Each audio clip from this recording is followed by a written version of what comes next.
মা আমাদের জগৎ জননী, মা অন্নপূর্ণা।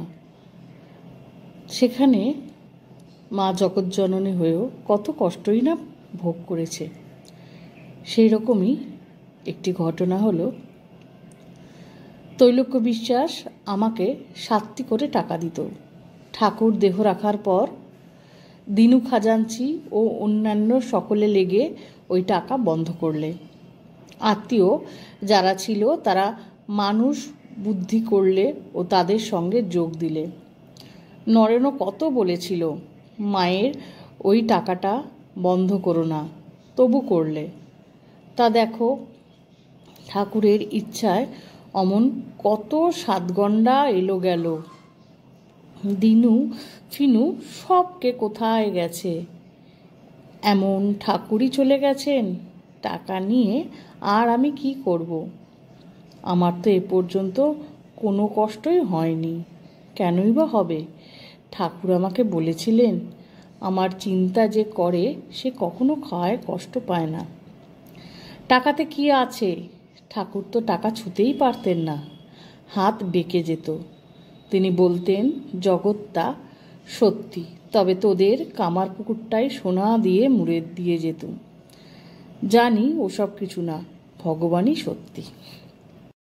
আবার পূজ্যপাদ স্বামী বিরজানন্দজি বলছেন, যখন যেভাবে মা রাখবেন জানবে তাই তোমার মঙ্গলের জন্য।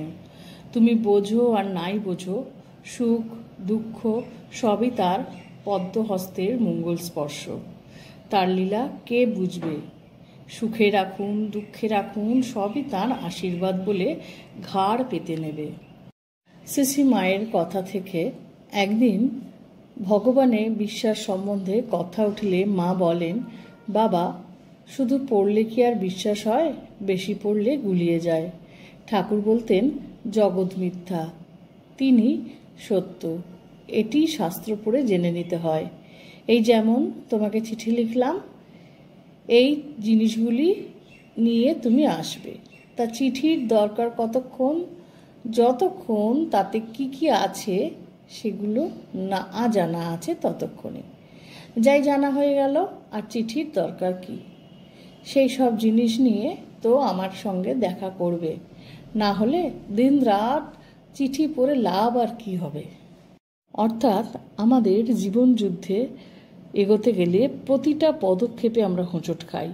আর হোঁচট খাই যখন, তখনই আমাদের মনে পড়ে যায় ঠাকুর মার সেই সোজা সরল কথাগুলি, যেখান থেকে আমরা আবার তাতে মনের মধ্যে শক্তি সঞ্চয় করে সামনের দিকে এগোতে পারি। সেরকমই পূজ্যপাদ স্বামী যোগানন্দজি মহারাজ বলছেন, আমাদের মাতা ঠাকুরানী বিরাট আধ্যাত্মিক শক্তির ভাণ্ডার, যদিও আপাতভাবে গভীর সমুদ্রের মতো শান্ত। তার আবির্ভাব ভারতবর্ষের ইতিহাসে নবযুগোদয় সূচনা করেছে। যে আদর্শকে জীবনে উপলব্ধি করেছেন, যার প্রকাশ তিনি করেছেন, তা কেবল ভারতীয় নারীদের মুক্তি দেবে না, পরন্তু সমস্ত পৃথিবীর নারীদের মন ও হৃদয়ে প্রবেশ করে তাদের প্রভাবিত করবে। মাতৃত্বই নারীত্বের শ্রেষ্ঠ অভিব্যক্তি। বিশেষত ভারতবর্ষে তা প্রত্যেক নারীর সহজাত বৈশিষ্ট্য, যা ক্ষুদ্র বালিকার মধ্যেও দেখা যায়। আমাদের মা এরকমই, ভীষণই সোজা সরল ভাষায় সমস্ত কঠিন এবং পাহাড় সমান সেই দুর্বেদ্যকে মার কথা শুনে, ঠাকুরের কথা শুনে আমরা নিমেষেই পার হয়ে যেতে পারি। আজকের এই ছোট্ট ভিডিওটা কেমন লাগলো? ভালো লাগলে সঙ্গে থেকেও শ্রী ঠাকুর, মা, স্বামীজি, আমার গুরু মহারাজ, অন্যান্য মহারাজদের শ্রীচরণে শতকোটি প্রণাম।